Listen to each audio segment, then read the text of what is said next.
నమస్తే నాగేశ్వర్ గారు. Maharashtra deputy CM Ajit Pawar విమాన ప్రమాదంలో చనిపోవడం వెనుక పెద్ద కుట్ర దాగి ఉందనే ప్రచారం కూడా జరుగుతోంది సార్. మరోవైపు రన్వేలో చిన్న ప్రాబ్లం ఉంది, దానివల్ల జరిగిందని కొంతమంది చెప్తూ ఉన్నారు. పొగమంచు కారణంగా జరిగి ఉండొచ్చని మరికొంతమంది అంచనా వేస్తూ ఉన్నారు. మరికొంతమంది చెబుతూ ఉన్నది ఏంటంటే అజిత్ పవార్ మరణం వెనుక పెద్ద కుట్ర దాగి ఉంది అని చెప్పేసి. అటువంటి అవకాశాలు ఉన్నాయంటారా?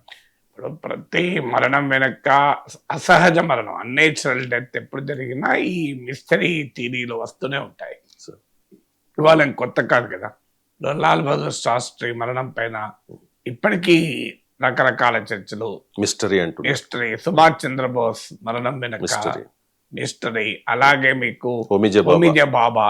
అంటే ఇందులో ఏది నిజమో ఏది అబద్ధమో ఎవరికి తెలియదు, కానీ ఈ చర్చ జరుగుతూనే ఉంటుంది. సంజయ్ గాంధీ చనిపోయినప్పుడు విమాన ప్రమాదంలో ఇదే చర్చ జరిగింది.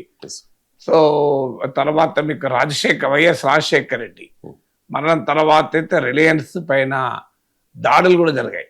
రిలయన్స్ పెట్రోల్ బంక్ల పైన వీటిపైన దాడులు కూడా జరిగాయి. దీని వెనకాల రిలయన్స్ ఉంది. కారణం ఏంటంటే కేజీ బేసిన్లో రిలయన్స్ ఇంట్రెస్ట్లను రాజశేఖర్ రెడ్డి అపోజ్ చేశాడని చెప్పి పెద్ద ప్రచారం జరిగింది. సో రిలయన్స్ పెట్రోల్ బంక్ల పైన అటాక్స్ కూడా జరిగింది.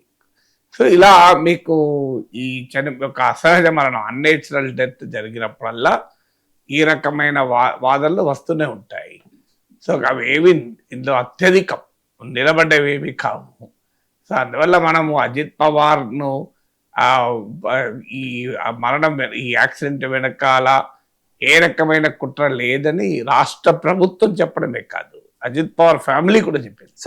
నమ్మకండి, ఇలాంటి నమ్మకండి, ఇది అబద్ధాలు అని చెప్పి అజిత్ పవార్ ఫ్యామిలీ కూడా మీకు స్పష్టంగా చెప్పింది. అందువల్ల ఫ్యామిలీకే లేదు అనుమానాలు, మనకు కాదు.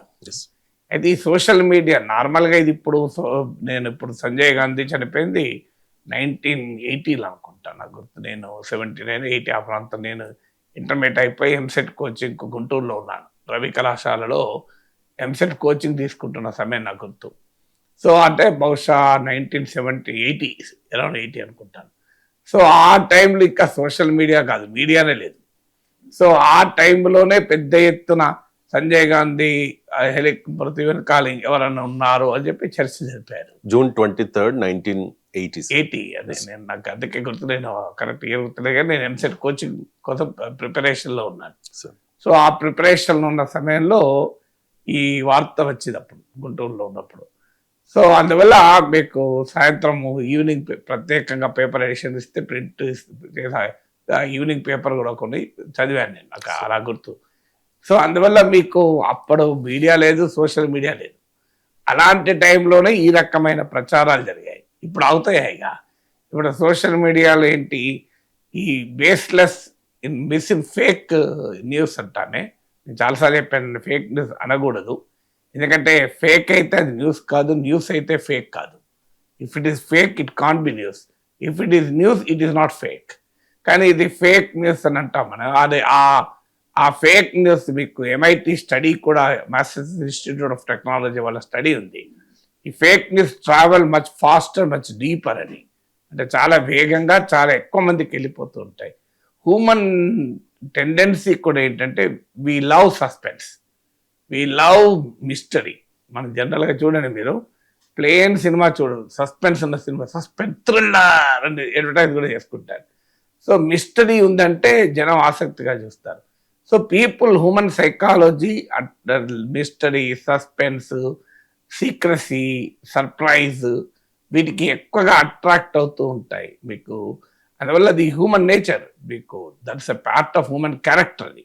సో అందువల్ల ఆ హ్యూమన్ సైకాలజీ రీత్యా కూడా ఈ సోషల్ మీడియాలో కథనాలు వస్తుంటాయి. ఇది మొదటి రీజన్ ఇలాంటి కథనాలు రావటానికి. రెండవ రీజన్ ఏంటంటే అన్ఎక్స్ప్లెయిన్డ్ రీజన్స్ ఉన్నప్పుడు, అంటే when science ends imagination begins అంటారే. అంటే శాస్త్రం ఆగిపోయినప్పుడు, విజ్ఞానం ఆగిపోయినప్పుడు ఊహ మొదలవుతుంది.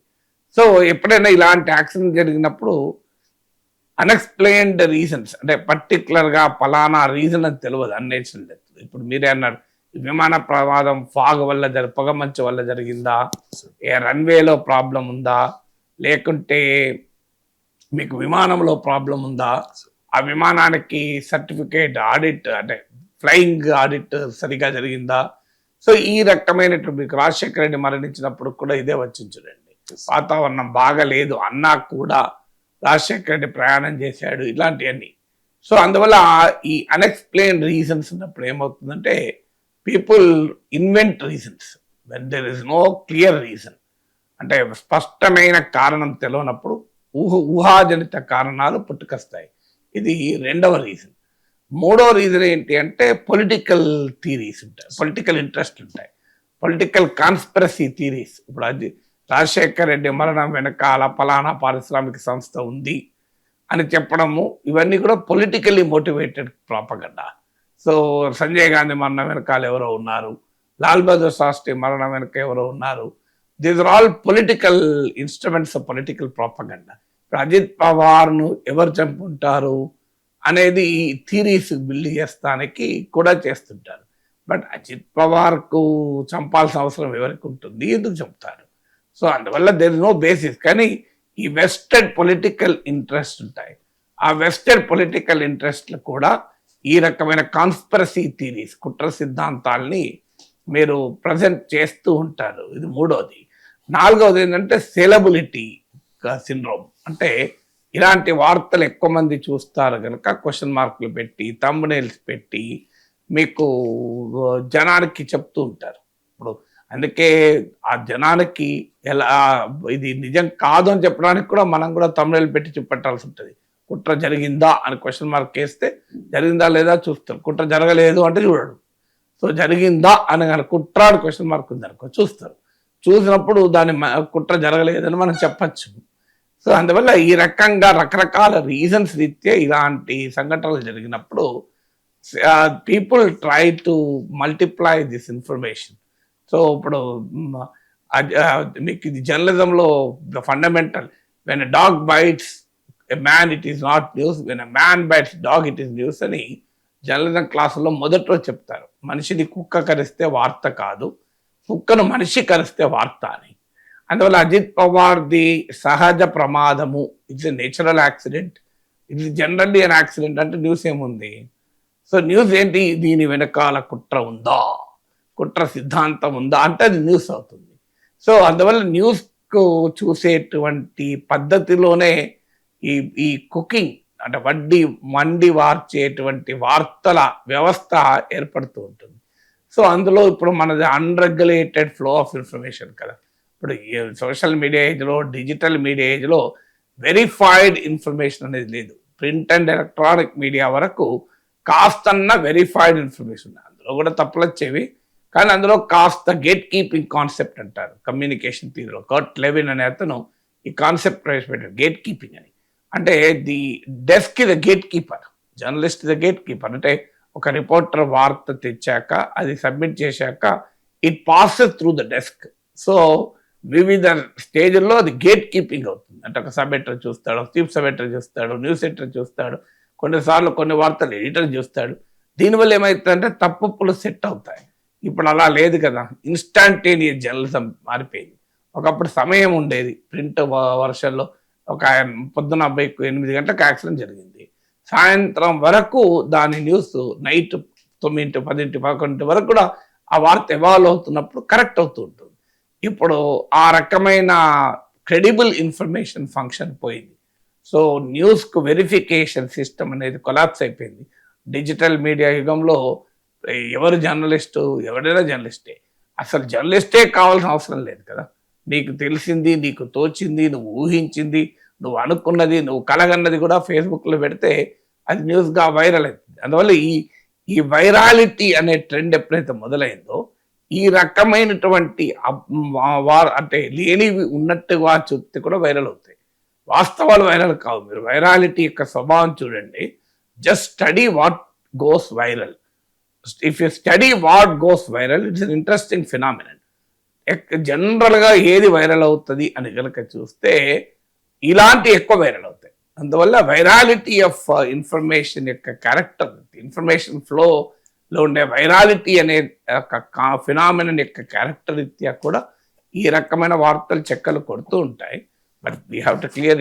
ద హిందూలో పేజ్ 1లో ఉంది చూడండి మీరు, సో ఎలాంటి కుట్ర లేదు, దీన్ని అనవసరంగా పొలిటికల్ చేయకండి అని రాష్ట్ర ప్రభుత్వమే కాదు అజిత్ పవార్ కుటుంబం కూడా అప్పీల్ చేసింది.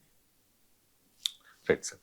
ఇక తాను ఇప్పటికీ బీఆర్ఎస్ సభ్యుడినే అంటూ ఉన్నారు సార్ దానం నాగేందర్. పార్టీకి రాజీనామా చేయలేదు, నాపై ఎలాంటి సస్పెన్షన్ బహిష్కరణ ఉత్తర్వులు లేవు, అనర్హత పిటిషన్ అసత్య ఆరోపణలే అంటూ స్పీకర్ కు దానం నాగేందర్ అఫిడవిట్ ఇచ్చిన పరిస్థితి.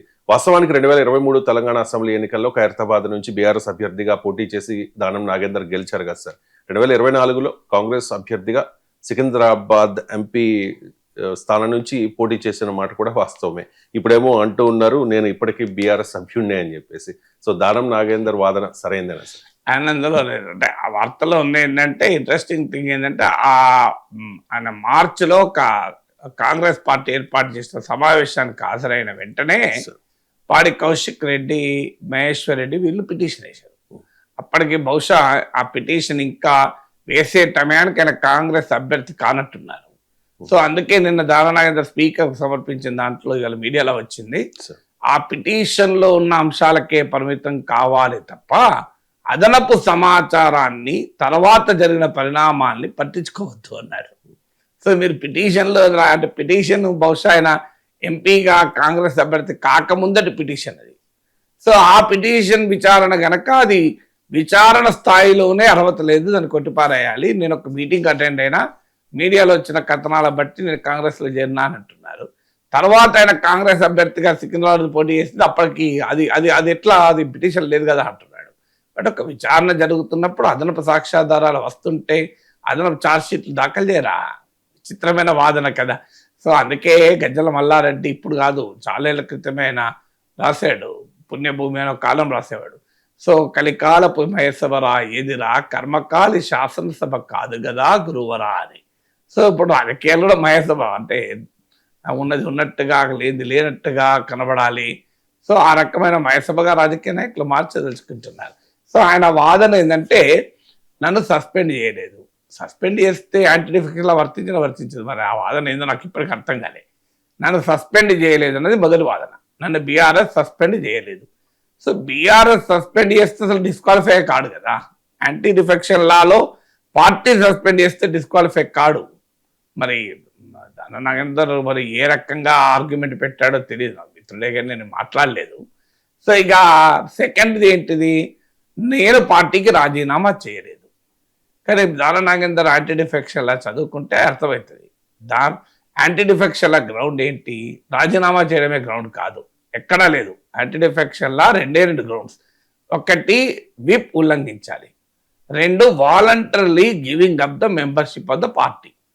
అంటే స్వచ్ఛందంగా పార్టీ సభ్యత్వాన్ని వదులుకున్నట్లు కావాలి.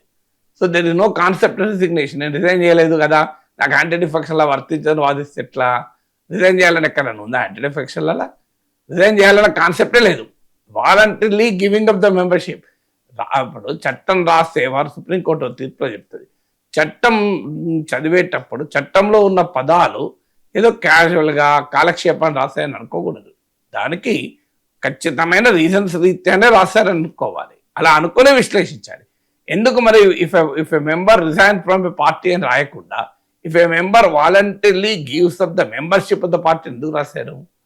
అంటే ఆ చట్టం రూపొందించినప్పుడే తెలుసు రాజీనామా చేయకున్నా కూడా మీరు పార్టీ సభ్యత్వాన్ని వదులుకొనిన్నట్టుగా భావించగలిగే సందర్భాలు ఉంటాయనే కదా. అందుకే వాలంటరీలీ గివింగ్ అప్ అన్నారు.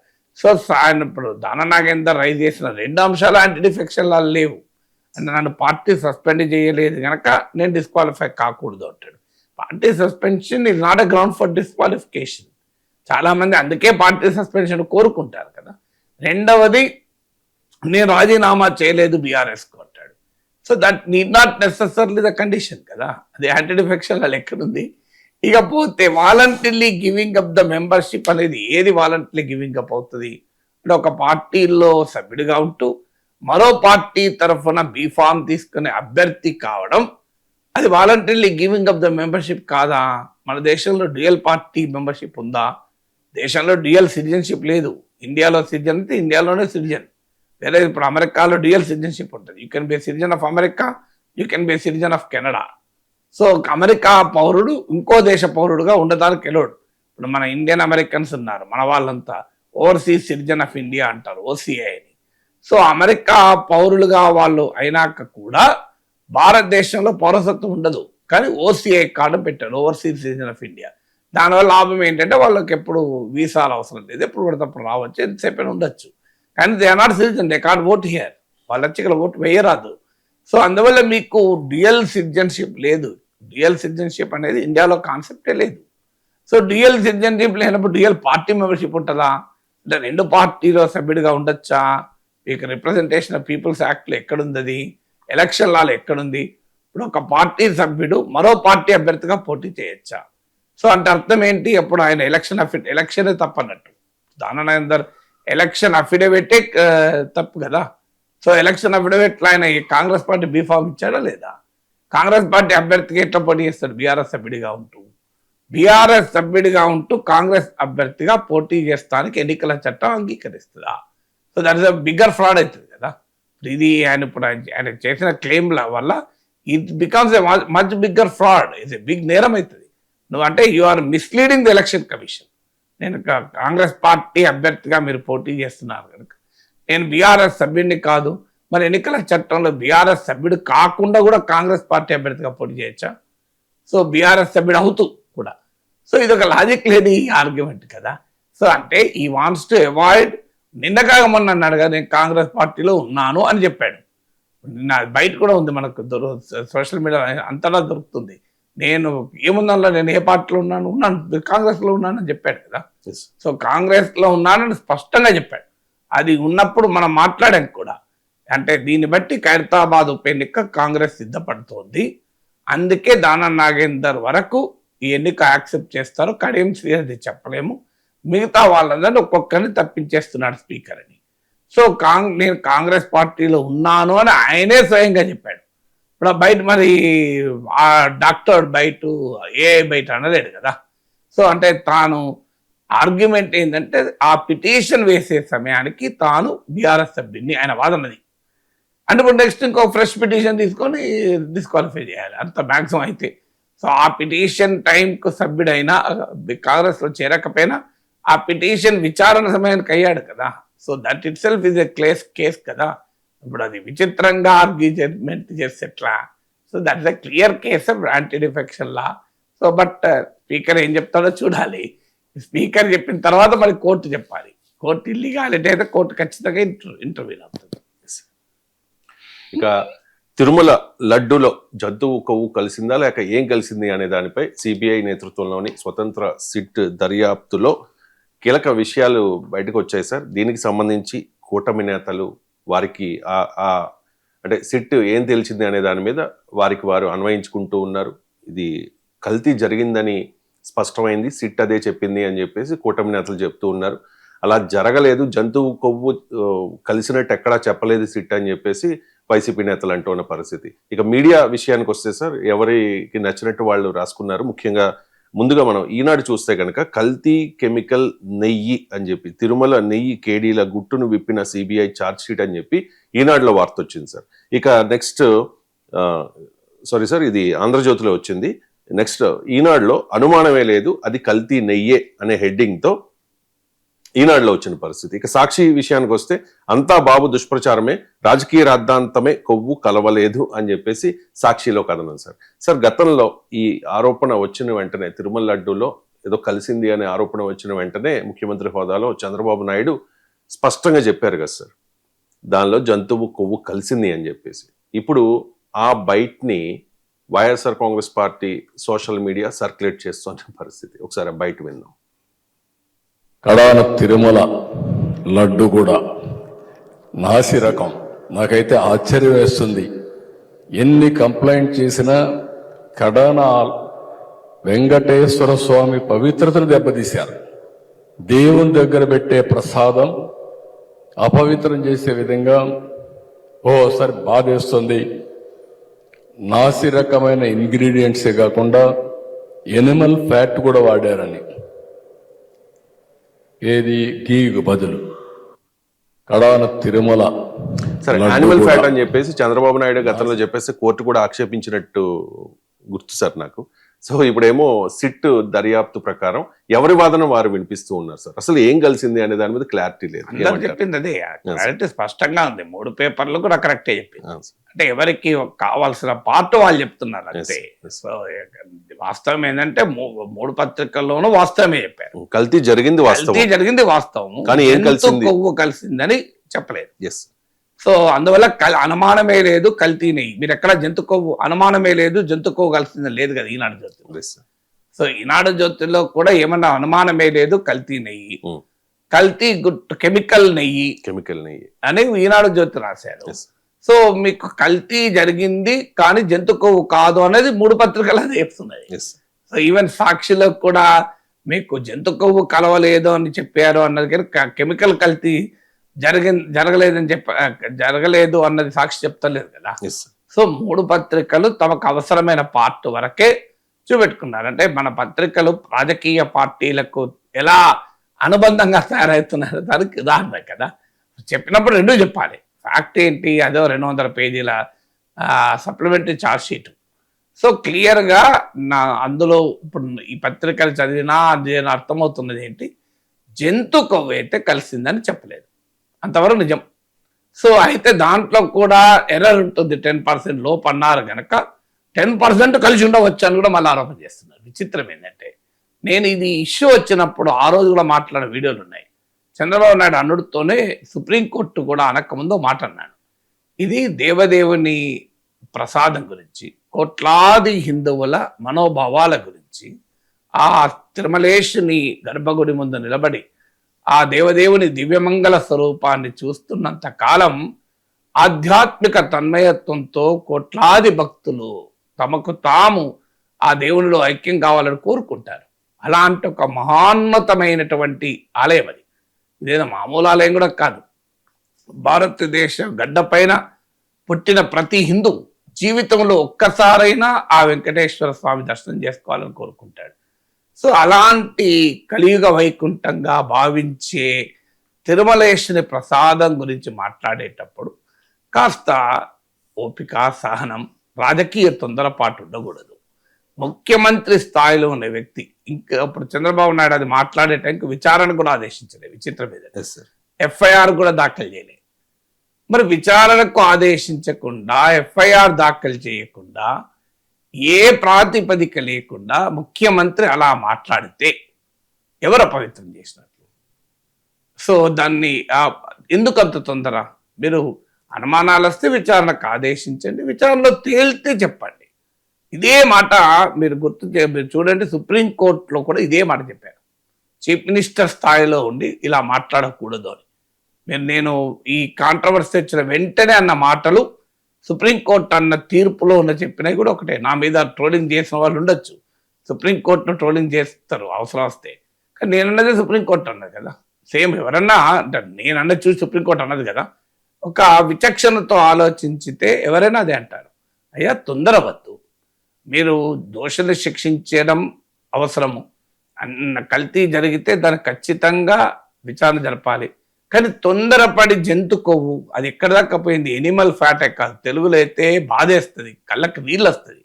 సో పంది కొవ్వు ఇంతది, అసలు అది ఇంత ఒక అసలు హృదయం కోపంతో మండిపోతుంది, బాధతో, ఆవేదనతో, ఆందోళనతో రగిలిపోతుంది ఎవరికైనా. అసలు ఏంటి లడ్డు అంటే ఏంటి? తిరుమల లడ్డు మనం ఇట్లా 2 చేతులు జోడించి తినాలని అనిపిస్తుంది తిరుమలేశుని లడ్డు అనుడితోనే. సో లడ్డు మీకు ఎవరన్నా మీకు ఇంటికి లడ్డు తెచ్చి ఇవ్వండి, అసలు లడ్డు చేతిలో పెడుతున్నప్పుడు మీకు తెలియకుండానే అన్కాన్షియస్గానే కాళ్ళకు చెప్పులు ఉంటే పక్కన జరిపేస్తాం. నా అనుభవం చెప్తున్నా. ఎన్నోసార్లు ఎవరైనా లడ్డు తెచ్చిస్తే తెలియకుండా చెప్పులు పక్కన జరిపేసి చెప్పులు పక్కకు జరిపేసి లడ్డు చేతులు పట్టుకొని తీసుకుంటాం. అంటే తిరుమల లడ్డు పైన ఎంతటి భక్తి శ్రద్ధలు దానికి ఉదాహరణ. చెప్పులు వేసుకొని కూడా లడ్డు తీసుకోరు, అంత నమ్మకం, అంత విశ్వాసం. అలాంటి ఒక గొప్ప ప్రసాదం పైన ఎందుకు అబాండాలు వేస్తారు? ఇప్పుడు ఇవాళ ఏం చేస్తారు? ఇప్పుడు చంద్రబాబు నాయుడు అన్నాడు, కోట్లాది మందికి తెలిసింది. ఇప్పుడు మీరు జరిపిన విచారణలోనే జంతుకో లేదని తేలింది కదా. దానికి కూడా మళ్ళీ 10% లోపు ఉండొచ్చు కదా, 10% ఎల్లున్నారు కదా అంటే కలిసిందని. అంటే ఏ విచారణ లేకుండా మేము తిరుమల లడ్డులో ఎనిమల్ ఫ్యాట్ కలిసిందని మేము చెప్పదలుచుకున్నాం. ఇదా కదా వాదన? ఎంత అన్యాయం ఇది! చూడు, 10% అని అందులో టెక్నికల్గా రాస్తారు, అంటే 10% లోపు ఉంటే తెలియదని రాశారనుకోండి, దాన్ని పట్టుకోండి అది అయ్యి ఉంటుంది. అసలు ఏంటి ప్రాతిపదిక? అది ఇప్పుడు ఒక డాక్టర్ చెప్తాడు, అయ్యా నీకు హార్ట్ 10% పాసిబిలిటీ ఉండొచ్చు సర్జరీ చేయాలని. పాసిబిలిటీ ఉంది కదా సర్జరీ ఎత్తడన్నా. So what is this? Why are you attacking? మీరు టీడీపీ వారు వైసీపీని అటాక్ చేస్తారనుకుంటున్నారు. మీరు పదే పదే జంతు కొవ్వు అని 1000 సార్లు మనీ మీ అనుకూల మీడియాలో రాయించుకొని అల్టిమేట్గా ఎవరిని అటాక్ చేశారు మీరు? వైసీపీనా? వైసీపీలు బాగానే ఉన్నారు, దేవుని ప్రసాదాన్ని అటాక్ చేశారు, పరమ పవిత్రమైన తిరుమలను అవమానించారు, కోట్లాది వెంకటేశ్వర స్వామి భక్తులకు ఆవేదన కలిగించారు. నేను అనేది ఏంటంటే ఒక జరిగిందని మీకు ఆరోపణ వచ్చింది, ముఖ్యమంత్రి స్థాయిలో దాన్ని విచారణ ఆదేశించాలి, ఎఫ్ఐఆర్ దాఖలు చేయాలి, సిట్ ఏర్పాటు చేయాలి. ఇప్పుడు సిట్ చెప్పింది మీరు చెప్పండి, అభ్యంతరం లేదు. ఏది లేకముందే మీరు ఎనిమల్ ఫ్యాట్ అని ఎట్లా అన్నారు? ఇప్పుడు ఎనిమల్ ఫ్యాట్ కల్తీ చేసిన వారు నేరస్తులు, జరగని కల్తీ గురించి జరిగిందని చెప్పిన వాళ్ళు మన నేరస్తులు కారా? మరి ఎనిమల్ ఫ్యాట్ కలిసింది అని 10% అన్నాడా చంద్రబాబు నాయుడు? అనలే కదా. కలిసిందని చెప్పేసి 100% అని చెప్పాడు కదా. ఇప్పుడు మరి దీనికి ఎవరు బాధ్యత వహించాలి? ఇక ఇప్పటికైనా నేను అనేది ఏంటంటే, ఇప్పటికైనా ఆ రిపోర్ట్లు ఏం చెప్తున్నారు? కెమికల్ నెయ్యి, పామ్ ఆయిల్, అందులో కూడా అప్పటి రిపోర్ట్లో కూడా ఫాల్స్ నెగిటివ్ వచ్చే అవకాశం ఉంది, వెజిటబుల్ ఆయిల్ కలిసిందని ఉంది అప్పుడు కూడా. సో దాన్ని కావాలని రకరకాల రూపాల్లో వక్రీకరించారు. ఇప్పుడు సిట్ ఏం చెప్పింది? National dairy research institute, Indian council for agriculture రీసెర్చ్కి అనుబంధంగా ఉన్న national dairy research Haryana, national dairy development board Gujarat, వీళ్ళందరి పరిశోధనల ఆధారంగా ఎనిమల్ ఫ్యాట్ కలిసిందని ధృవీకరించలేదు. ఇది నెంబర్ 1 పాయింట్. 2, కల్తీ జరగలేదని మాత్రం అనలేదు, కల్తీ జరిగిందని చెప్తున్నారు, అందరూ డౌట్ లేదు. సో అదేదో క్లీన్ చిట్ ఇచ్చిందని వైసీపీ వాళ్ళు చెప్పుకుంటే కూడా అది నిజం కాదు. క్లీన్ చిట్ ఇవ్వలేదు. ఖచ్చితంగా 2019-2024 మధ్య కాలంలో పాలు లేకుండా, మీగడ లేకుండా, వెన్న లేకుండా నెయ్యి క్రియేట్ చేశారు అన్నది ఆరోపణ.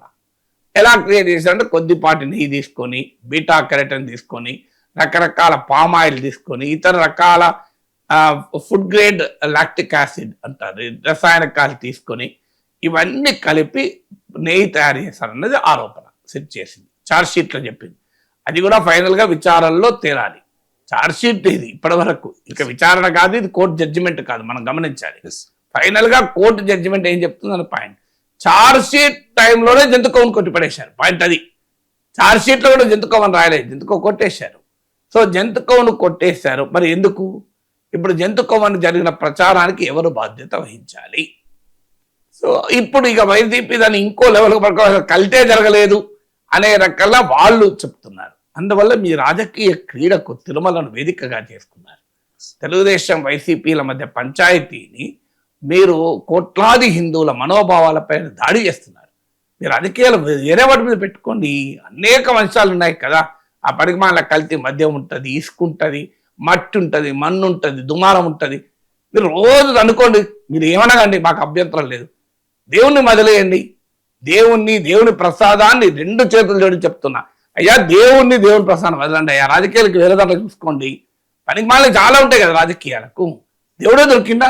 దేవుని ప్రసాదమే దొరికిందా? ఇంకా రాజకీయాలు 10% ఉండొచ్చు కదా అని నిన్న టీడీపీ అనుకూల మీడియాలో చర్చలు. విచిత్రంగా అరే వాళ్ళేసిన సీట్లోనే రూల్ అవుట్ చేసినాక ఇంకా ఉండొచ్చు, జంతు కొవ్వే కలిసి ఉంటుంది.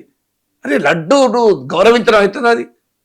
ఇప్పటికైనా జరిగిన పొరపాటు జరిగింది, తొందరపడి మేము అనుకున్నాం జంతు కొవ్వని. అయ్యా జంతు కొవ్వు లేదని ముఖ్యమంత్రి ఒక మాట చెప్పచ్చు కదా గౌరవంగా. నేనే పొరపాటు అన్నాను, అది నిజం కాదు, కానీ నెయ్యి కల్తీ మాత్రం జరిగింది, కెమికల్ కల్తీ. నేను కెమికల్ కల్తీ జరిగితే జంతు కొవ్వు అనుకున్నానని చెప్పండి. కనీసం అదన్నా, కనీసం పశ్చాత్తాపాన్ని మించింది లేదు కదా, ప్రాయచిత్తాన్ని మించింది లేదు కదా.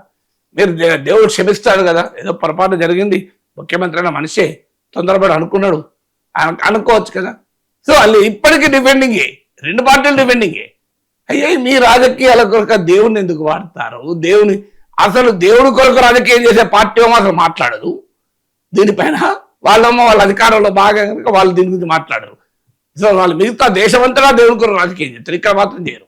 వాళ్ళు అడగాలి కదా, జంతుకు కలవకపోయినా కలిసినండి చంద్రబాబు నాయుడు ఎలా అన్నాడు, ఏ బేస్ మీద అన్నాడు. సో సుప్రీంకోర్టు కూడా అదే చెప్పింది కదా. మీరు సుప్రీంకోర్టు గూగుల్ కొట్టండి వస్తుంది లైవ్లలో సుప్రీంకోర్టు ఆన్ తిరుమల లడ్డు అని వస్తుంది. అందులో క్లియర్గా చెప్పారు ఇంకా నిర్ధారించక ముందే ముఖ్యమంత్రి స్టేట్మెంట్ ఎట్లా ఇస్తారని. అప్పటికి ఇంకా ఎఫ్ఐఆర్ దాఖలు చేయలేదు. విచిత్రం ఏంటంటే మీకు ముఖ్యమంత్రి బయట మీరు చంద్రబాబు నాయుడు చెప్పారు బయట వరకు ఇంకా అసలు అప్పటికి ఎఫ్ఐఆర్ దాఖలు చేయలేదు, కేసే పెట్టలేదు. కేసే పెట్టకముందు విచారణ జరపకముందు ఎలా అంటారు చెప్పండి. ఇప్పుడు మళ్ళీ వాళ్ళే వచ్చి జంతుకోవు లేదన్నారు. మీరు ఇప్పటిదాకా చేసిన ప్రచారం అంతా ఏమైంది? సో క్లియర్గా అర్థమవుతుంది కదా, దేవుని కోసం కాదు ఇది. తిరుమల శ్రీ వెంకటేశ్వర స్వామి మీద భక్తితో చేస్తున్నది కాదు. లడ్డు పవిత్రతను ఎస్టాబ్లిష్ చేయడానికి కాదు, కోట్లాది భక్తుల కొరకు కాదు, కేవలం మీ రాజకీయాల కొరకు చేస్తున్నారు. ఈ ఓట్ల వేటలో ఆఖరికి దేవుడు కూడా మీకు ఆయుధమయ్యాడు. తిరుపతి లడ్డు కూడా ఆయుధమైంది. ఇప్పటికైనా దాన్ని క్లోజ్ చేయండి, ఆ దుకాణం బంద్ చేయండి, తేల్చండి ఆ కెమికలా గిమికలా ఇంకోట ఏదో తేల్చండి, ఎవడు చేశాడో తేల్చండి, వాడిని తీసి లోపలేయండి. ఇక నుంచి దీని మీద మాట్లాడకండి. దీనివల్ల ఏమవుతుంది? హిందూ ధర్మం హిందూ మతం పైన మా పవిత్రత మీద అవిశ్వాసం పెరుగుతుంది. స్టాప్ దిస్ నాన్ సెన్స్ అంటున్నాను. క్లోజ్ చేయండి.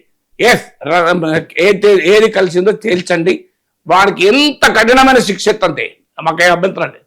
కానీ దీన్ని సాగదీసి 5 ఏళ్ళు నెక్స్ట్ ఎన్నికల వరకు మేము మాట్లాడుకుంటూనే ఉంటాం, మాకు అది ఓట్లు అవసరం, నెక్స్ట్ ఎలక్షన్ల వరకు ఏది తేల్చాం, ఇదంటాం అల్టిమేట్ గా తిరుమల లడ్డు బదనాం చేస్తాం. సో ఏంది దరిద్రం ఇది? సరే అనేది ఏంటంటే 2029 దాకా నడుపుతుంది చూడండి మీరు ఈ సినిమా. ఖచ్చితంగా సార్. ఏం సినిమా అండి ఇది? Stop it. నేను అంటున్నా ఈ శిక్ష విధించేది అంటలేదు, నాకు తెలియదు ఏ కల్తీ జరిగిందో. కల్తీ జరగలేదు అంటానికి నేనే వైసీపీ కార్యకర్తను కాదు, నాకేం కర్మ పట్టింది. కల్తీ వైసీపీలు చేస్తే తీసి వాళ్ళ జైలు పడేయండట, వాళ్ళ శాశ్వతంగా జైల్లో ఉంచండట. కానీ తేల్చాల్సింది మీరే కదా, మేం కాదు కదా. మాకెలా తెలుస్తుంది? మేము ప్రభుత్వంలో ఉన్నామా? మాకేమైనా నేషనల్ డైరీ రీసెర్చ్ ఇన్స్టిట్యూట్ ఉందా నా దగ్గర? నాకు ఎలా తెలుస్తుంది? మీరే చెప్తున్నారు జరగలేదు, జంతుకో జరిగిందని ఒకసారి అన్నారు, జరగలేదని ఇంకోసారి అంటున్నారు. జరిగిందా జరగలేదా ఇప్పటికి అనుమానం వ్యక్తం చేస్తున్నారు, జరిగే ఉండవచ్చు అని కావాలని ప్రచారం చేస్తున్నారు. అది ఏంటంటే దరిద్రం. జంతుకోవేంది దరిద్రంగా మాట్లాడుకోవడానికి కూడా మనసు చాలదే. తిరుపతి లడ్డు జంతుకోవని మాట్లాడడానికి ఏ సగటు హిందువు అయినా బాధపడడా? నాకు చెప్పండి, ఎందుకు ఆ చర్చ జరగాలి? ఆ చర్చకులోంచి ఇప్పటి పోనీ అది అయిపోయింది, జంతుకో పని అయిపోయింది. లేదు, కెమికల్ నెయ్యి, ఈ రసాయనం కలిసిందా, బీటా కెరటిన్ కలిసిందా, లాక్టిక్ యాసిడ్ కలిసిందా, ట్రైగ్లిసరైడ్ ఎనాలిసిస్, అది చదువుతుంటేనైతే ఏడుపొస్తుంది. అయ్యా ఏదో ఒకటి కలిసిందో కలదో తొందరగా విచారణ చేయండి, కలిస్తే వాడెవడో తేల్చండి, వానికి జీవితంలో కఠినమైన శిక్ష వేయండి. కానీ ఇక ఆ తర్వాత మాత్రం దయచేసి మీరు దీన్ని ప్రచారంలో పెట్టకండి, మీ పత్రికల్లో రాయకండి, మీ టీవీలో మాట్లాడకండి. తిరుమల వెంకట లడ్డును మాత్రం అదేయండి. దాన్ని 2 చేతులు జోడించి కోట్లాది హిందువులు చెప్తున్న ఏకైక మాట ఏంటంటే మీ రాజకీయ క్రీడకు తిరుమల లడ్డును వాడకండి. లడ్డు కల్తీ ఘోరమైన నేరం, అది ఖచ్చితంగా విచారణ పూర్తి చేయండి, ఎవరిపైన శిక్ష వేయండి, మాకు అభ్యంతరం లేదు. కానీ ఈ క్రీడ వద్దండి. 2029 దాకా మేము మా అనుకూల పత్రికల్లో రాసుకుంటాం, మా అనుకూల టీవీలో చర్చలు పెట్టుకుంటాం, సోషల్ మీడియాలో క్యాంపెయిన్ చేసుకుంటాం. మాకు ఈ కల్తీ రాజకీయం వద్దు. లడ్డు కల్తీని ఎదుర్కోండి, రాజకీయ కల్తీతో మాత్రం దేవుణ్ణి అపవిత్రం చేయకండి. ఇక Janasena party railway Koduru MLA Arva Sridhar ఒక మహిళా ప్రభుత్వ ఉద్యోగిని వేధించినట్టుగా ఆరోపణలు వచ్చాయి సార్. కొన్ని వీడియోలు కూడా సర్క్యులేట్ అవుతూ ఉన్నాయి. ఆ మహిళా ప్రభుత్వ ఉద్యోగిని కూడా మీడియా ముందుకు వచ్చి కొన్ని ఆరోపణలు అర్వా శ్రీధర్ మీద చేశారు. అర్వా శ్రీధర్ అయితే వాటన్నిటిని కూడా ఖండిస్తున్న పరిస్థితి. జనసేన పార్టీ నాయకులు చెప్తూ ఉన్నారు ఇది ఒక కుట్రగా జరుగుతోంది, ఒక 25 crores డిమాండ్ చేసింది, ఇవ్వలేదు అని చెప్పి ఈ రకమైన ఆరోపణలు చేస్తోంది అని వారు చెబుతుంటే, ఆ మహిళ అయితే చాలా తీవ్రమైన ఆరోపణలు చేసింది సార్. ఎన్నికల తర్వాత 1.5 కాలంగా శారీరకంగా వాడుకున్నాడు, పెళ్లి చేసుకుంటానని మోసం చేసి లైంగికంగా వేధించాడు, అబార్షన్లు చేయించాడు, ఇంకా చాలా ఆరోపణలు చేయించిన పరిస్థితి ఉంది సార్. దీని మీద జనసేన పార్టీ కూడా రెస్పాండ్ అయింది, 3 సభ్యులతో ఒక విచారణ కమిటీని కూడా వేసింది సార్. కానీ జగన్మోహన్ రెడ్డి నిన్న ఈ అంశానికి సంబంధించి రెస్పాండ్ అయ్యారు సార్. కూటమి పాలనలో ఆటవిక రాజ్యం నడుస్తోంది, బాబు జంగిల్ రాజ్ అన్నారు. దాంతోపాటు రైల్వే కోడూరు ఎమ్మెల్యే అర్వా శ్రీధర్ అసలు మనిషేనా, ఒక ప్రభుత్వ ఉద్యోగిని బెదిరించి భయపెట్టి లైంగికంగా వేధిస్తే మరి చంద్రబాబు నాయుడు ప్రభుత్వం ఎటువంటి చర్యలు తీసుకోదా అంటూ ఈ ప్రభుత్వాన్ని క్వశ్చన్ చేశారు జగన్మోహన్ రెడ్డి. ఒకసారి జగన్ బయట ప్లే చేయండి. సంబంధించిన వాళ్ళంతా ఏ స్థాయిలోకి వెళ్ళిపోయినారంటే, నిన్న 20 పేపర్లో చూసినాం, కోడూరు ఎమ్మెల్యే ఆరవ శ్రీధర్, అదే మనిషేనా అసలు, ఇది ఎమ్మెల్యేనా అని అనిపిస్తుంది నాకు. అసలు ఈ అరవ శ్రీధర్ అనేవాడు ప్రభుత్వ ఉద్యోగి అయిన ఒక అమ్మాయిని భయపెట్టి, బెదిరించి, రేపు చేసి, హెరాస్ చేసి, స్వయంగా ఆ అమ్మాయి తనకు జరిగిన అన్యాయాన్ని కూడా ఏకంగా సాక్ష్యాలు, ఆధారాలతో సహా బయట పెట్టింది. ఆముదాల వలస ఎమ్మెల్యే ఇంకోడు కూన రవికుమార్. ఈయన గారి వేధింపులు భరించలేక గవర్నమెంట్ స్కూల్ ప్రిన్సిపల్ ఆత్మహత్యా యత్నం చేసుకుంటే ఇప్పటి వరకు చర్యలు లేవు. రైట్ సార్, ఇంకా చాలా ఉదాహరణలు తీసుకొచ్చారు. కానీ కూటమి నేతలు అడుగుతూ ఉన్నారు సార్, అప్పుడు గోరంట్ల మాధవ్ ఏదో పెద్ద ఇష్యూ అయింది కదా సార్, మరి ఇప్పుడు కనీసం జగన్మోహన్ రెడ్డి స్పందించలేదు అని చెప్పి. తప్పు ఎవరు చేసినా తప్పే. సో ఇప్పుడు జరుగుతున్న ఇష్యూ మీద మీ కామెంట్ ఏంటి? అంటే ఎవరైనా చర్య తీసుకోవాలి. అన్ఫార్చునేట్లీ ఏంటంటే తమ పార్టీ వాళ్ళు నేరం చేస్తే ప్రశ్నే లేదు. సో అప్పుడు మరి గోరంట్ల మాధవ్ పైన టీడీపీ నేతలు, కూటమి నేతలు మాట్లాడారు. ఇప్పుడు జగన్ మాట్లాడుతున్నారు. సమస్య ఏంటంటే నేరంగా అంగీకరించడానికి ధైర్యం లేదు. అంటే నా పార్టీ నాయకులకు కింది వారిపైన కంట్రోల్ పూర్తిగా తప్పుడు పోతుంది. మీకు జరుగుతున్నది అదే. రాజకీయాల్లో ఫస్ట్ యాంటీ ఇన్కంబెన్సీ ఎమ్మెల్యేల మీద స్టార్ట్ అవుతుంది. మీకు జగన్ విషయంలో అదే జరిగింది, ఇప్పుడు చంద్రబాబు విషయంలో కూడా అదే జరుగుతుంది. మీకు ఇదొక్క ఆరోపణ అనే కాదు, ఇప్పుడు ఈ వ్యక్తులుగా ఎవరెవరు చేశారు, వారిలో నిజాలేంటి, ఆ డైమెన్షన్లోకి నేను వెళ్ళడం లేదు. ఎందుకంటే అవి ఈచ్ కేసు వైజ్గా కోర్టుల్లో తేలనియండి. కానీ ఈ ఆరోపణలు మీకు వైసీపీ అధికారంలో ఉన్నప్పుడు ఎమ్మెల్యేల, ఎంపీల ఆగడాలు, కంప్లైంట్లు వచ్చాయి. అప్పుడు ప్రతిపక్షంలో ఉన్న టీడీపీ, జనసేన ఆరోపించాయి. ఇప్పుడు అధికారంలో ఉన్న కూటమి నేతల పైన ఆరోపణలు వస్తున్నాయి. ఇప్పుడు వైసీపీ వంత అవుతుంది ప్రశ్నించడం. దానికి టీడీపీ వాళ్ళు సహజంగానే మరి ఆ రోజు జగన్ ఎందుకు చేయలేదని, సమస్యల్లో జగన్ ఎందుకు చేయలేదా, చంద్రబాబు ఎందుకు చేయలేదా కాదు, ఎవరైనా ఎందుకు చేయలేదని అడగాలి. జగన్ అయినా అడగాలి, చంద్రబాబు అయినా అడగాలి. ఇష్యూ వల్ల జగన్ చేయలేదు కనుక మేం చేయము, లేదా చంద్రబాబు చేయలేదు కనుక మేం చేయము అనే డిఫెండింగ్ కాదు కదా. ఆఖరికి మహిళల పైన వేధింపులు కూడా మా వాడు చేస్తే తప్పులేదు, మీ వాడు చేస్తే తప్పంటే ఎట్లా? ఇంతకన్నా రాజకీయం దిగజారితే ఇంకేంటి? ఎవడు చేసినా తప్పని దానికి ధైర్యంగా అనొచ్చు కదా. సో ఎవడు చేసినా మేము చర్య తీసుకుంటాం అంటే రాజకీయ పరంగా చర్య తీసుకునే ధైర్యం లేదు. ఇప్పుడు మనము దేశానికే గర్వకారణమైన ఒలింపిక్ రెస్లర్లు నెలల తరబడి ఢిల్లీ పురవీధుల్లో నిరసనలు తెలిపారు. మాకు బ్రిజ్భూషణ్ శరణ్ సింగ్ అనే బీజేపీ ఎంపీ మమ్మల్ని లైంగికంగా వేధించాడని. అతని పైన బీజేపీ చర్య తీసుకుందా? కుల్దీప్ సింగ్ సింగార్ ఎంత దుర్మార్గంగా అత్యాచారం జరపడమే కాదు, ఆ కుటుంబాన్ని అంతం చేయించాడు. ఆ కుల్దీప్ సింగ్ సింగార్ భార్యకు టికెట్ ఇచ్చారు. అతను ఈ మధ్య బెయిల్ వస్తే సుప్రీంకోర్టు కొట్టేసింది. కుల్దీప్ సింగ్ సింగార్ దగ్గరికి మంత్రులు వెళ్ళి దర్శనాలు చేసుకుంటారు. సో ఆ కుల్దీప్ సింగ్ సింగార్ బీజేపీ ఎమ్మెల్యే. పోనీ ఆయన బీజేపీకే పరిమితమా? అంత సమాజ్వాదీ పార్టీలో ఉన్నాడు, బీఎస్పీలో ఉన్నాడు, అన్ని పార్టీలలో పవిత్రత చాటుకొని వచ్చాడు, కోటన్ కోట్ పవిత్రత. సో ఆడు 3 పార్టీలు ఉన్నాడు. సో అంటే వాళ్ళ పార్టీతో కూడా సంబంధం లేదు. ఇలాంటి వాళ్ళు ఏ పార్టీలో ఉన్నా వాళ్ళు ఇలాంటి పనులే చేస్తుంటారు. సో అందువల్ల ఇప్పుడు బీజేపీ కుల్దీప్ సింగార్ విషయంలో ఏమనదు. సో వాళ్ళు బీజేపీ వాళ్ళు ఏమంటే సమాజ్వాదీ పార్టీ చేయలేదా అని వాళ్ళని పట్టుకొస్తారు. ఫండమెంటల్ పాయింట్, మా పార్టీలో ఉన్నప్పుడు చేస్తే తప్పులేదు, మీ పార్టీలో ఉన్నప్పుడు చేస్తే తప్పు. ఇది ఎక్క రాజకీయము? సో అందువల్ల పాలిటిక్స్ అనేది క్లీన్గా ఉండాలి అనేది బేసిస్. సో కానీ నాయకులకు ఏమవుతుందంటే గెలవాలి. ఆ నాయకులకి గెలిచే ఎబిలిటీ ఉంటే వాడు ఏ నేరం చేసినా మేము వినం.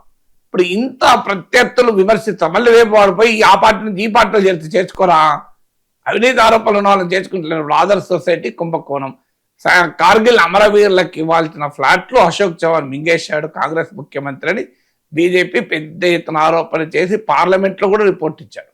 పార్లమెంట్ రిపోర్ట్ ఇచ్చిన వారం రోజులకు ఆయన బీజేపీలో చేరి రాజ్యసభ మెంబర్ అయి పార్టీ స్టార్ క్యాంపెయినర్గా మహారాష్ట్రలో ప్రచారం చేశారు. అంటే ఏదైనా ఇప్పుడు రేపు ఇంత భయంకరమైన ఆరోపణలు వచ్చిన వాడు పార్టీ మారితే మళ్ళీ ఆ పార్టీ చేర్చుకుంటారు. వీళ్ళకి అభ్యంతరాలు ఏం లేవు. భయంకరంగా ఆరోపణలు వచ్చిన వాళ్ళను వాళ్ళే ఆరోపణలు చేస్తారు ఒక నాయకుడి మీద, మళ్ళీ వాళ్ళే తమ పార్టీలో చేరినప్పుడు చేర్చుకుంటారు. అంటే కావాలో మాకు గెలవగలిగేవాడు ఉంటే చాలు. గెలవగలిగేవాడిని నాయకుడు కూడా ఏమీ అనలేడు. ఇప్పుడు ఎన్నిసార్లు వచ్చింది చంద్రబాబు నాయుడు, ఎమ్మెల్యేల పైన, ఎమ్మెల్యేలు అదుపు తప్పుతున్నారు, మంత్రులు కంట్రోల్ చేయాలి, అసలు ఎమ్మెల్యేలకు పైన చంద్రబాబు సీరియస్, మీ సంగతి చూస్తా, అది ఇది రోజు వార్తలు వస్తాయి కదా. మీరు ఆంధ్రజ్యోతి చదువుతూ ఉండండి, ఎన్నిసార్లు వస్తాయి చూడండి.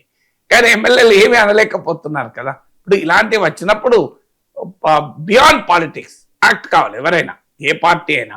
సో బియాండ్ పాలిటిక్స్ యాక్టే ఒక ఆదర్శాన్ని నెలకొల్పితే నెక్స్ట్ టైం మీకు ప్రశ్నించడానికి కూడా అవకాశం ఉంటుంది. సో అందువల్ల ఎవరు చేసినా తప్పే, అధికారాన్ని అండగా చేసుకుని చేసినా తప్పే, ప్రతిపక్షంలో ఉండి చేసినా తప్పే, నేరమే. అందువల్ల మహిళల పట్ల మీకు అధికారం ప్రతిపక్షంలో రామిచ్చేసింది కూడా అదే కదా. పవన్ కళ్యాణ్ బయటకు తిరుగుతున్నాయి, మహిళలకు న్యాయం చేయలేకపోతే ఈ ప్రభుత్వాలు ఎందుకు అని ప్రశ్నించారు. తిరుగుతున్నాయి నిజమే. మరి సభ పార్టీ వాడు చేసినా కూడా ప్రశ్నించాలి. ఇప్పుడు అందులో వైసీపీ ఏది, వీటికి అతీతం ఇలాంటి ఆరోపణలకు నేనేం అంటలేను. వైసీపీ వాళ్ళ పైన ఆరోపణలు వచ్చాయి, చాలా వచ్చాయి. టీడీపీ వాళ్ళ మీద వచ్చాయి. మీకు పార్టీలతో సంబంధం లేదు, వ్యక్తులుగా ఈ పనులు తప్పుడు పనులు చేసినప్పుడు మన పార్టీకి అంటగట్టాల్సిన అవసరం కూడా లేదు. అందుకే నేను కుల్దీప్ సింగ్ గారు ఉదాహరణలో ఆయన గతంలో సమాజ్వాదీ పార్టీలో ఉన్నాడు, బీఎస్పీలో ఉన్నాడు అని చెప్పింది అందుకే. సో ఆయన బీజేపీలోనే లేడు, ఇతర పార్టీలో కూడా ఉన్నాడు. సో అందువల్ల మనం పార్టీకి ఆపాదించి నాయకుడికి ఆపాదించాల్సిన అవసరం లేదు. కానీ నాయకుల ఉపేక్షించే ధోరణిని మాత్రం ప్రశ్నించాలి. నాయకులు తమ రాజకీయ ప్రయోజనాల కొరకు నేరాలు చేస్తున్న తమ పార్టీ ఎమ్మెల్యేలను, తమ పార్టీ నాయకుల్ని కూడా వారు ఉపేక్షిస్తున్నారు అనేది నిజం. అడ్డగోలుగా సంపాదించుకుని ఏమనలేకపోతున్నారు, అక్రమాలు చేసిన ఏమనలేకపోతున్నారు, సో అవినీతికి పాల్పడ్డ ఏమనలేకపోతున్నారు, ఎక్స్టార్షన్ వసూళ్లు చేసినా ఏమీ అనలేకపోతున్నారు, ఆఖరికి లైంగిక వేధింపులు జరిపినా కూడా ఏమీ అనలేని పరిస్థితికి తీసుకొచ్చారు కదా. ఇక మీరు ఎప్పుడు యాక్షన్ తీసుకుంటారు? ఆ దరిద్రం చేసే వాళ్ళను మీరు సంగతి తేల్చండి. అప్పుడు నాయకులు ఏమవుతుంది? ఇప్పుడు కూటమికి 165 మంది ఎమ్మెల్యేలు, 164 మంది పోతారు పోతారు, ఏమవుతుంది? కానీ ఒక ఆదర్శంగా నిలబడతారు కదా. సో ఏం కొంపల మునుగు కదా, నలుగురు పైన చర్యలు తీసుకుంటే పోనీ బొటాబొట్టి మెజారిటీ ఉంది, వారిపైన చర్య తీసుకుంటే నా ప్రభుత్వమే కూలిపోతుందేమో, for the sake of larger good నేను ఏదో కొద్దిగా ఉపేక్షిస్తాను బాధతోనైనా అంటే అర్థం ఉన్నది. కానీ ఇక్కడైతే అది కూడా లేదు కదా. ఎస్ లెట్ చంద్రబాబు నాయుడు అవినీతికి పాల్పడ్డవాడో ఇలాంటి అక్రమాలు వచ్చిన వాళ్ళను మీరు విచారణ జరిపించండి. నిజం కాకపోతే మనకండి, ప్రతిపక్షాలు ఆరోపించాయి కనుకనే మీరు చేయాలని అనుకుంటే అంటలేను. నిజాలు మీదే ఎస్టాబ్లిష్ చేసుకోండి. నిజమని తేలితే ఒక వ్యక్తిని పార్టీని సస్పెండ్ చేయండి, అప్పుడు గ్యారంటీగా అతను వెళ్ళి ప్రత్యర్థి పార్టీలో చేరుతాడు కదా. అప్పుడు మీకు మారల్ హైగ్రౌండ్ కూడా ఉంటుంది, చూడుగా మేము తీసేసిన వాళ్ళు తీర్చుకున్నారని. అందువల్ల మనకు రాజకీయాల్లో కనీసమైన విలువలనైనా నాయకత్వం పాటించాలి అనేది నా విజ్ఞప్తి. ఇక దేశమే అన్నిటికన్నా మిన్న అంటూ ఉన్నారు సార్ రాష్ట్రపతి ద్రౌపది ముర్ము. పార్లమెంట్ ఉభయ సభల సంయుక్త సమావేశంలో రాష్ట్రపతి ప్రసంగించారు. ముఖ్యంగా భద్రత, ఐక్యత, స్వావలంబనల్లో ఒక్కటిగా ఉందాం, కొన్ని అంశాలు విభేదాలకు అతీతం, గాంధీ, నెహ్రూ, అంబేద్కర్ అలాగే విశ్వసించారు అని చెప్పేసి. సార్ మనం చూస్తూ ఉంటాం కదా సార్, కొంతమంది రాజకీయ లబ్ధి కోసమో దేనికోసమో మన నాయకుల్ని విమర్శిస్తూ ఉంటారు. గాంధీని విమర్శించే వాళ్ళు ఉన్నారు, నెహ్రూని విమర్శించే వాళ్ళు ఉన్నారు, అంబేద్కర్ని విమర్శించిన వాళ్ళు కూడా ఉన్నారు. రీసెంట్ గా ప్రధాని మోదీ అయితే నెహ్రూ మీద చాలా ఆరోపణలు కూడా చేశారు 1937కి వెళ్ళి మరి. సో ఏంటి సార్ ఇప్పుడు ముర్ము అంటూ ఉన్నారు దేశమే మిన్న అన్నిటికంటే అంటూ ఉన్నారు. మోదీ సంతోషం, నెహ్రూ కూడా యాడ్ చేశారు ముర్ము గారు. నిజంగానే నరేంద్ర మోడీ అక్కడ పక్కనే ఉన్నాడు కదా, that should be lesson for him. So నేను ఎన్నోసార్లు చెప్పాను, మనము మహానాయకుల గురించి చర్చించేటప్పుడు కాస్త సంయమనం పాటించాలి. గాంధీ అయినా, నెహ్రూ అయినా, అంబేద్కర్ అయినా వాళ్ళ విధానాలతో, వాళ్ళ వ్యాఖ్యలతో, వాళ్ళు చేసిన చర్యలతో కొన్నిటిపైన మనకు డిఫరెన్స్ ఆఫ్ ఒపీనియన్ ఉండొచ్చు, ఉండకూడదని కూడా నేను అనను. ప్రపంచంలో దేన్నైనా మనం ప్రశ్నించవచ్చు, ప్రశ్నించే హక్కు మనకు ఉంటుంది, కానీ కాస్త గౌరవంగా ఉండాలి. కానీ దేశంలో జరిగిన అన్ని అనర్థాలకు నెహ్రూ కారణం అంటూ మోడీ నుంచి మొదలుకొని బీజేపీ నాయకులు రోజు దాడి చేస్తారు. నాగార్జున సాగర్, బాక్రానంగల్ ప్రాజెక్టు లాంటి ప్రాజెక్టులను, దేశ అత్యున్నత శాస్త్ర విజ్ఞానానికి పునాదులు వేసిన ఐఐటి, ఐఐఎం లాంటి అత్యున్నత విద్యా సంస్థలకు కారణమైన మహనీయుడు జవహర్లాల్ నెహ్రూ. ఎస్, ఆయన విధానాలు కొన్నిటి మీద నచ్చకపోతే ప్రశ్నించవచ్చు. ఇప్పటికీ జవహర్లాల్ నెహ్రూ సృష్టించిన ఐఐటి లాంటి ఒక్కదాన్నైనా మోడీ సృష్టించాడా? జవహర్లాల్ నెహ్రూ టైంలో నిర్మించిన ఒక ప్రాజెక్ట్, జవహర్లాల్ నెహ్రూ శంకుస్థాపన నాగార్జున సాగర్, నరేంద్ర మోడీ 11 ఏళ్ల పాలనలో ఒక్క నాగార్జున సాగర్ లాంటి ప్రాజెక్ట్ వచ్చిందో చెప్పండి నాకు. ఒక్క all India Institute of Medical Sciences వచ్చిందా మీరు చెప్పండి? No sir. ఒక్క తారాపూర్ న్యూక్లియర్ పవర్ ప్లాంట్ లాంటి పవర్ ప్లాంట్ కట్టారా? ఎందుకు కహానీలు చెప్తారు? సో నేను ఒక్కటి చెప్పండి, మీరు పలానా చేశామని చెప్పండి. నా యూట్యూబ్లో ఒక వీడియో ఉంటుంది, నెహ్రూపై ఎందుకు ఈ దాడి 1,00,000 మంది పైన చూశారు, చూడండి ఒకసారి. నెహ్రూ టైంలో ఏమేమి వచ్చాయో లిస్ట్ అంతా చెప్పాను. మీరు చేయండి.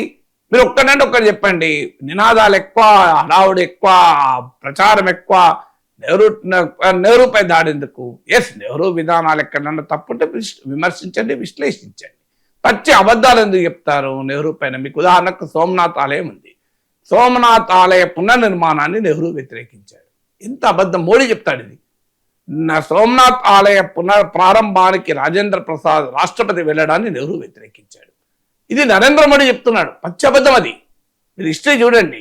జరిగింది ఏంటి? గాంధీ మహాత్ముడు అడుగుతారు సర్దార్ పటేల్ను, సోమనాథ్ ఆలయ పునర్నిర్మాణానికి ప్రభుత్వ నిధులు ఖర్చు పెడుతున్నారా అని అడిగితే సర్దార్ పటేల్ ఏమంటాడు?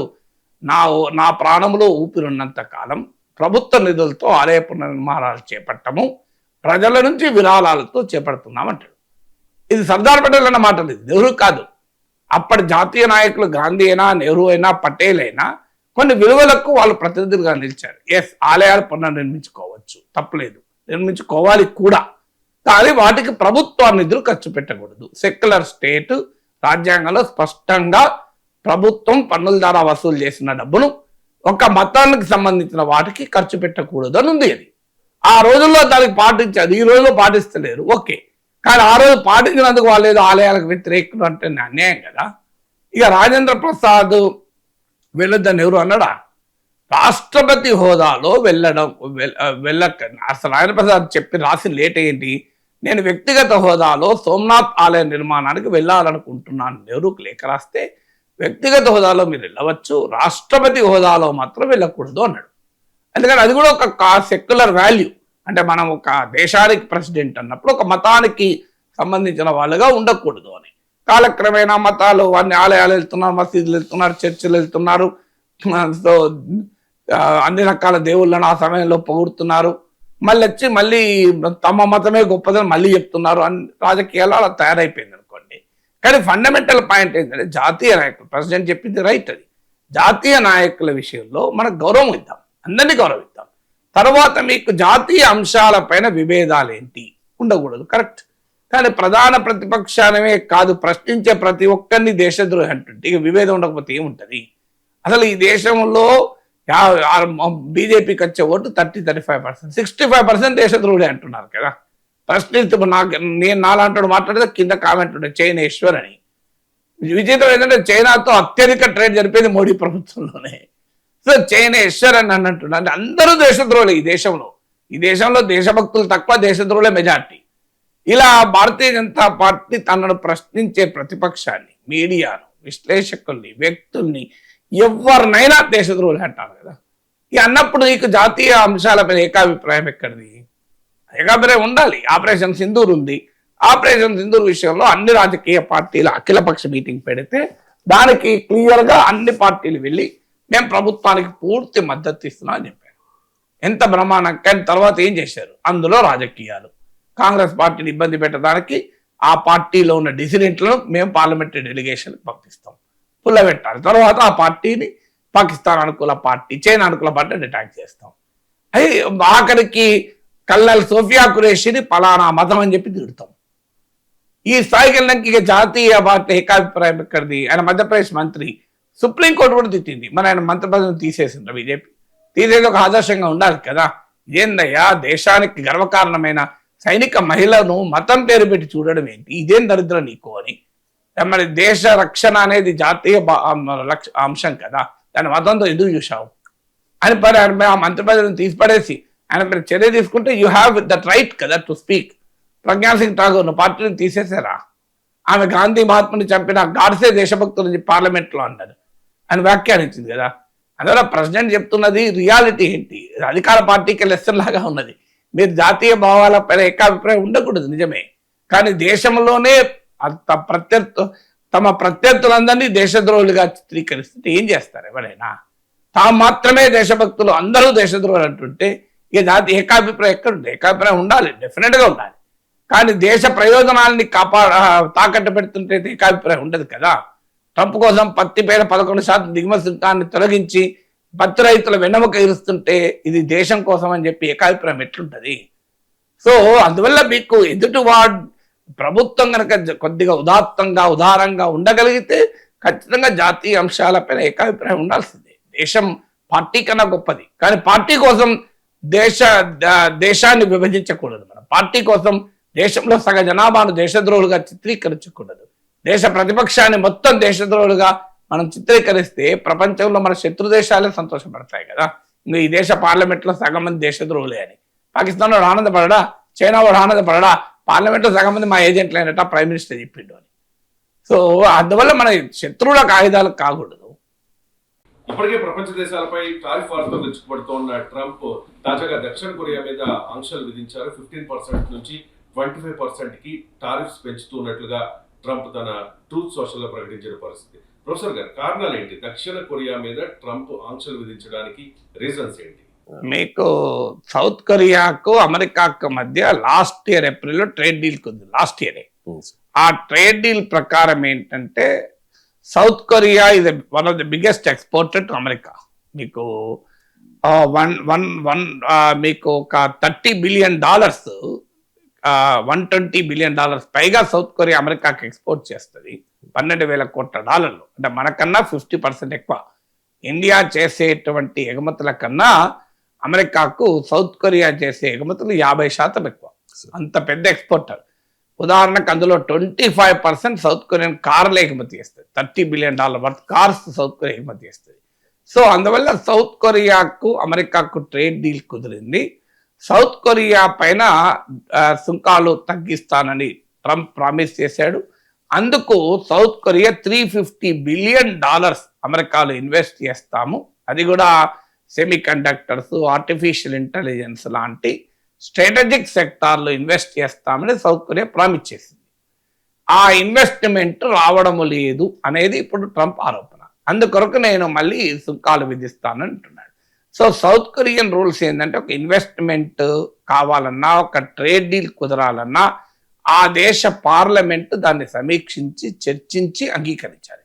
That is the process, democratic process. అమెరికాలో ట్రంప్ లాగా ఉండదు వ్యవహారం. ట్రంప్ ఏది కావాలంటే అది చేసేస్తాడు. International economic emergency powers act ఉపయోగించి ప్రపంచ దేశాలన్నిటిపైన టారిఫ్లు విధిస్తున్నారు. సుప్రీంకోర్టులో కేసు కూడా ఉంది. సో ట్రంప్ ఏకపక్షంగా ఉంటాడు. ఫెడరల్ రిజర్వ్ గవర్నర్ను నేను తొలగిస్తానని బెదిరిస్తూ ఉంటాడు. సో ట్రంప్ లాగా సౌత్ కొరియా ఉండాలంటే ఉండదు కదా. సౌత్ కొరియా ఇది డెమోక్రటిక్ నేషన్, ఏక వ్యక్తి పాలనలో ఉండదు.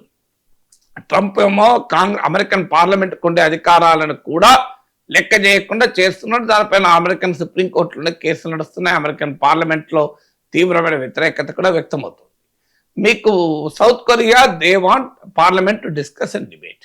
అందువల్ల $350 బిలియన్ ఇన్వెస్ట్మెంట్ మీరు చేయలేదు కనుక మీ పైన టారిఫ్లు విధిస్తాననేది ట్రంప్ బెదిరింపు.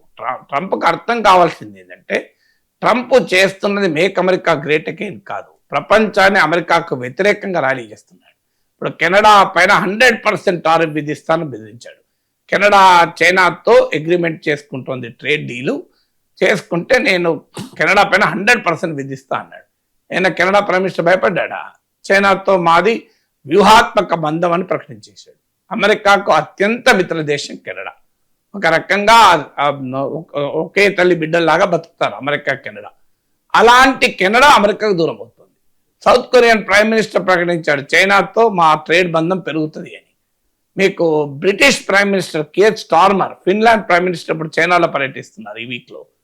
ఎందుకు? బ్రిటన్ అమెరికాకు అత్యంత క్లోజ్ ఫ్రెండ్ కదా. లాస్ట్ 8 yearsగా బ్రిటన్ ప్రైమ్ మినిస్టర్ చైనాకు వెళ్ళలే. మీకు Hong Kong was a former British colony. Hong Kong పైన బ్రిటన్కు చైనా హాంకాంగ్ డీల్ చేస్తున్న అంశం పైన బ్రిటన్ వ్యతిరేకించింది. అప్పటి నుంచి చైనా బ్రిటిష్ సంబంధాలు దెబ్బతిన్నాయి 8 years.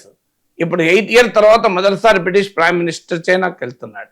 అమెరికా చైనా కలిపి ప్రపంచంలో 100 యుద్ధాలు చేసింది, ఆంగ్లో అమెరికన్ వార్స్ అంటారు. సో మీకు జర్మన్ ఛాన్సలర్ నెక్స్ట్ మంత్ చైనాకి వెళ్తున్నారు. So what is America doing? America చేస్తున్న పనుల వల్ల అమెరికా మిత్ర దేశాలు Canada, south Korea, European powers ఇవన్నీ చైనా వైపు వెళ్తున్నాయి, చైనాకు దగ్గర అవుతున్నాయి. సో సౌదీ అరేబియా చైనాతో ట్రేడ్ డీల్ ఆర్థిక బంధం పెంచుకుంది. సౌదీ అరేబియా ఇరాన్ల మధ్య చైనా మధ్యవర్తిత్వం జరిపింది. సో వాట్ ట్రంప్ ఏం చేస్తున్నాడు అర్థం కాదు. చైనాకు వ్యతిరేకంగా తాను ప్రపంచాన్ని ఏకం చేస్తుంటున్నాడు. విచిత్రం ఏంటంటే తన మిత్ర దేశాలను చైనా వైపు పంపిస్తున్నాడు. సో మిత్ర దేశాలను యూరప్ పైన అటాక్, గ్రీన్లాండ్ విషయంలో కెనడా పైన అటాక్, ఇప్పుడు సౌత్ కొరియా పైన అటాక్, అంతకుముందు జపాన్ పై కూడా అటాక్ చేశాడు. జపాన్ ప్రైమ్ మినిస్టర్ కూడా చెప్పారు మేము అన్ని ఆప్షన్స్ ఓపెన్ అని. ఇప్పుడు కొత్త ప్రైమ్ మినిస్టర్ వచ్చాక కాస్త ట్రంప్ క్లోజ్గా ఉన్నారు. సో అందువల్ల ఇలా మిత్ర దేశాలను ప్రత్యర్థి దేశాలు అందరినీ అటాక్ చేస్తున్నాడు. దానివల్ల జరుగుతున్నది ఏంటి? అమెరికా డాలర్ వీక్ అవుతుంది, అమెరికన్ కరెన్సీ దెబ్బతింటోంది. ఇప్పుడు మీకు డాలర్ లేటెస్ట్గా ఈ వీక్లో 4 year లోకి పడిపోయింది. 4 ఏళ్లలో అతి తక్కువ స్థాయికి డాలర్ వాల్యూ పడిపోయింది. మీకు అమెరికన్ మార్కెట్స్ దెబ్బతింటున్నాయి, అమెరికన్ ఎకానమీ పైన కాన్ఫిడెన్స్ పోతుంది, అమెరికాకు డిప్లొమాటిక్గా ప్రపంచం అమెరికాకు నెగటివ్గా మారిపోతుంది. యూరప్ చూసాం కదా, అమెరికాకు యూరప్ ఎంత అగాధం ఏర్పడిందో. సో దీన్ని మరి ఎలా మేక్ అమెరికా గ్రేట్ అగైన్ అంటారో అర్థం కాని పరిస్థితి.